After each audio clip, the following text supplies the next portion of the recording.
Let this podcast be a push. Let it be a push today. That's right. All right? That's right. Let's go. Welcome to another episode of The Wandering Broker. I am your host, Jose Quinones, and my co-host, MarquisaEdmond.com. How you doing, Marquisa? Good. I laugh every time you say that. So, what's going on? Let this podcast be a push. Let it be a push today. That's right. All right? That's Let's right. go. So, today's about reaffirming, right? You and I were talking about that, reaffirming. Where are we? Like reaffirming based on the calls and the deals that we have had over the past few months. Yeah. Actually, I would say over the past 8 months, the conversations that people coming to us about, hey, home ownership, I'm thinking, I want to do this. So we wanted to reaffirm what are the process and what should people be really focusing on. I'll let you go first. Okay, so we are still seeing mortgage applications. Refinances have slowed down right now, so it's mainly those purchasing homes. Believe it or not, people still have to purchase a home right now, and you should be. People are relocating, downsizing if they can. And everyone, we still have to revisit and go back and make sure and check in on what have you been doing with your credit. I know you know what your credit score is because everyone today is walking around with a phone that's lighting up telling them their credit score, something moved, something changed, something was added or dropped off. But what are you doing about it? Okay? We have so much information these days, but what are we actually doing about it? We're so used to receiving and being fed, but what actions are we taking? So I'd like to talk about in my position, in my seat on the lending side, okay, which is more exciting than it seems, right? But when I receive a mortgage application and we pull your credit report, there's always that moment where someone stops breathing and they're worried, but it's the actions that were not taken prior to that. So that moment isn't a big deal. It's what was going on before that moment, okay, of pulling your credit. And when we don't make the mark of being at a score that we want to, which is typically for home ownership, a 640. I'm going to leave it there. Anything less, we run into a hard time pulling a rate or which everybody's rate conscious these days, right? Or we start running into trying to generate an approval, and it's not as easy to do that without, having assets or reserves or all those things. So if you kind of want to stay away from all of that, let's just use 640 as our mark because everybody wants a mark, right? When I see that we're below that mark of 640, the first thing I'm homing in on as a lender is at the top of your credit report, boom, there are your collections, all right? To help you get that credit score up because a lot of people don't have the money for a third-party service anymore, a credit repair company to pay, right? And it takes time. So what I'm looking at as a lender where I know collections, okay? Not medical collections. Medical collections, you can still qualify, leave those on there, right? I'm going after non-medical collections. The first thing I'm going to do is go after your lower balances, right? Does everyone, Jose, did you know that if you have a collection on your credit report, if you call that collector today and say, hey, I want to settle with you for an amount, and you all agree upon that amount. If you settle, not pay the amount in full, right? If you settle on that amount, pay it, that they can actually remove the collection in whole from your credit report. Were you aware of that? Yes, I was. Okay. But all right. A lot of people are not. A lot of people are not. Or some people assume that if I'm on a payment plan, it's going to help my credit. Or if I pay it in full, it's going to help my credit. No. If you settle it and you request that it's removed from your credit history and all, removing it from your credit history is where we get those points back. 10, 15, 20 points. Removing it, deleting it. No payment plans, okay, no paying it in full. Save your money, settle it, but you must request and state on them actively to remove it from your credit history. That's number one. That's a lot of points there, okay? Anywhere from 10 to 20 points. Boom. Okay, we're being conservative here. The next thing is, yes, everyone knows that my credit card utilization may be heavy. Let's get it down to a certain threshold. I always use as a golden rule where we find the most points is 5%. You know, people say 30% when they call me, but I know my 5% works, okay? But I go after the smaller credit cards and work my way up. So I start with the small ones and chip away at those and see the impact that has on that first, okay? But you can do a lot of those things on your own is my point. You don't need a credit repair company to tell you that or try to get around not paying it. Be active. Start with the small ones and you can build the points on your own. Be active on your own. Does that make sense? It makes a lot of sense. And it makes a difference. You can move yourself. You don't have to wait for someone to come and move you. You know, one of the things that you and I recently were on a radio show, right? And we were talking about similar things. And one of the comments that I heard from someone that called afterward was that, you know, Jose, it resonated with me when you guys were talking about how it's hard out here, right? You get a lot of debt, or you feel like you got a lot of debt, and then you go in to go see a mortgage lender, and then you really find out how much stuff you got to clean up. So the person, she indicated, hey, you know, it's deflating. I don't even know where to start. What do you have to say to individuals in that position? She wants a home, but she's like, man, it's going to take me 4 years to get there. Okay. I don't mean to be harsh, but that is life. That is not just one individual. That's everyone. I can't tell you how many times my goal on my dream board was to be debt free. I got close and then life happened and I did have to use credit. You have to look at it as, thank goodness you had that purchasing power to use it. So there's going to be a season where, hey, you were able to work it down, right? And if you didn't have a window of opportunity to get your home then while you had low debt, and then something happened and you had to utilize it, and now you're heavy on your credit limits, first thing is, and we talk about this all the time, is our mindset. All right? The fact that you're here and you overcame it, that's one thing. Now we have to be okay with working at and what we call rebuilding. It's your mindset first. I'm not the only one. That person's not the only one. But what do I have to do now? My suggestion is always start small. Chip away at the smallers. That way, that gives you that confidence back, and it doesn't feel like it's just me that this is happening to. Someone next to you could be going through something worse, right? But you would never know it depending on how they carry themselves, depending on their attitude. And I would say attitude really is the thing that takes your mask off sometimes, right? Man, and that's the key. That's how we started, right? Like, man, I think that, I know for a fact that sometimes we all wear masks, right? Yes. And the goal is to start the journey of unmasking and allowing the true you to be the person that's really speaking. Yes. And that within itself is a process. Yeah. So as I was talking to this young lady, you could feel the relief, right? Because now you know. Do you ever feel that on the phone when you're helping clients, the relief? And you know what? All you're doing is you're unpacking with them so that you can get some momentum and speed up. When you unpack some things, you can start speeding back up. But this is the key. Don't go back. Do your best not to go back. So, for instance, you look at your credit report, and I got 10 items, all totaling, let's say, $12,000. Okay. 6 here, 2 there, 100 here.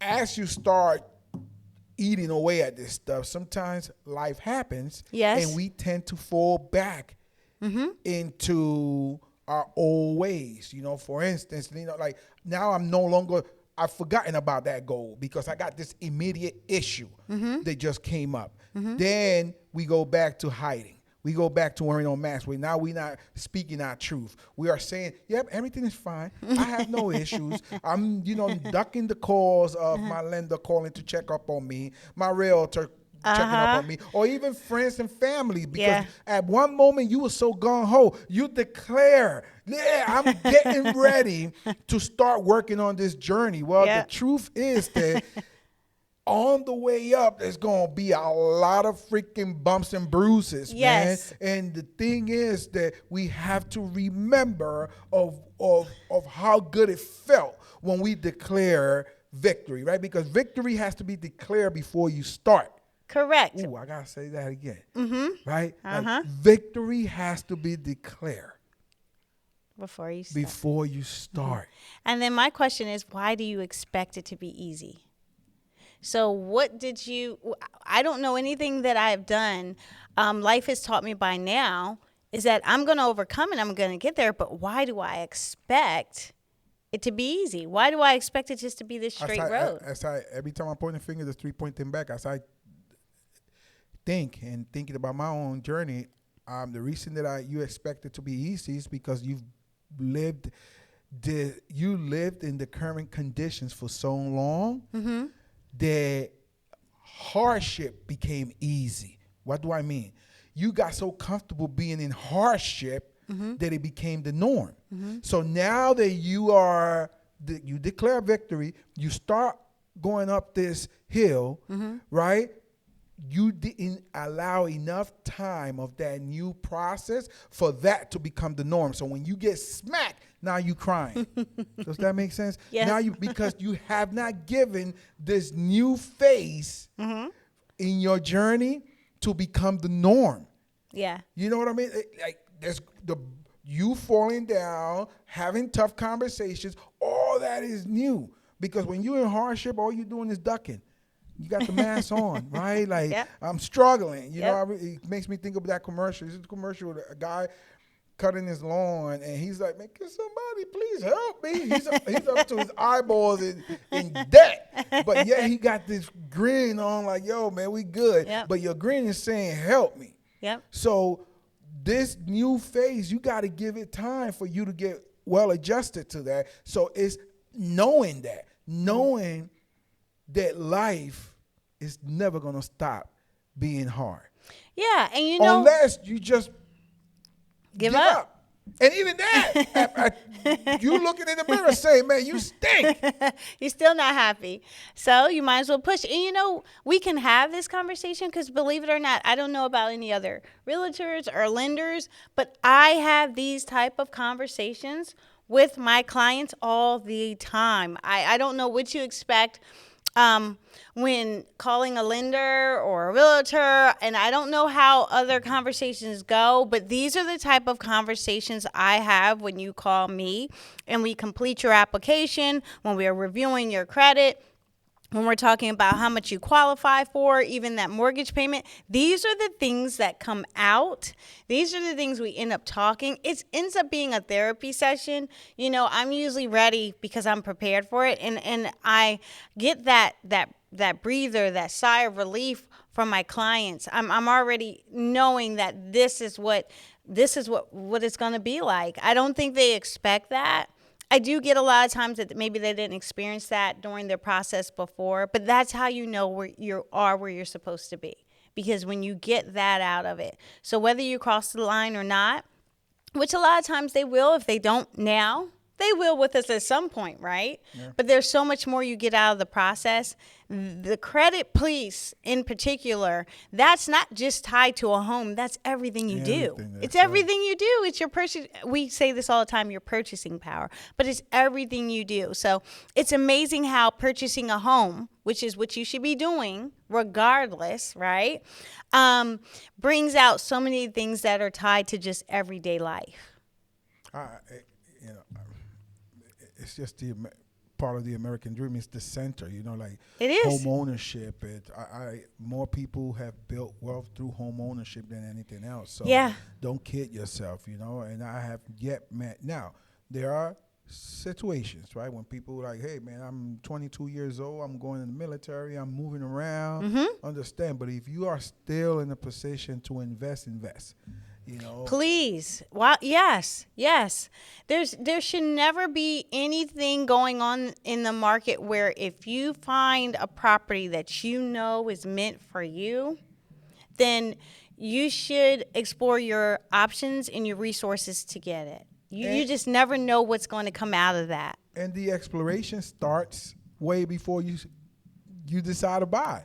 So Yeah. at a minimum, have conversations. You know, Yeah. like at a minimum, get with someone, a lender, a realtor, Yes. someone with the heart of a teacher. What do I mean by that? Yes. Someone that's just here to have a good conversation. Because even with me, even you, prior to this episode, you and I spent the whole hour here just talking life, right? Like Yeah.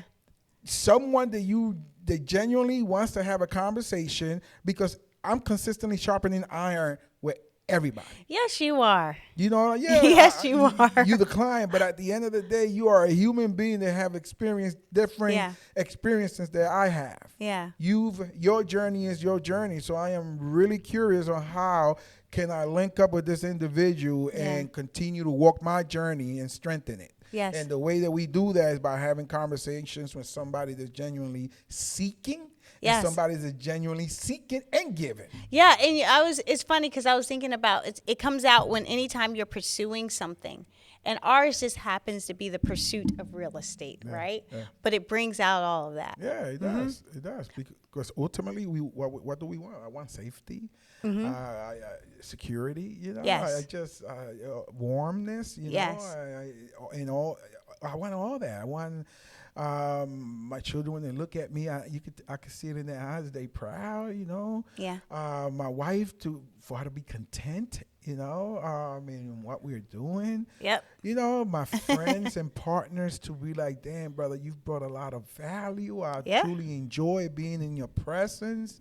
You know, that. Yeah.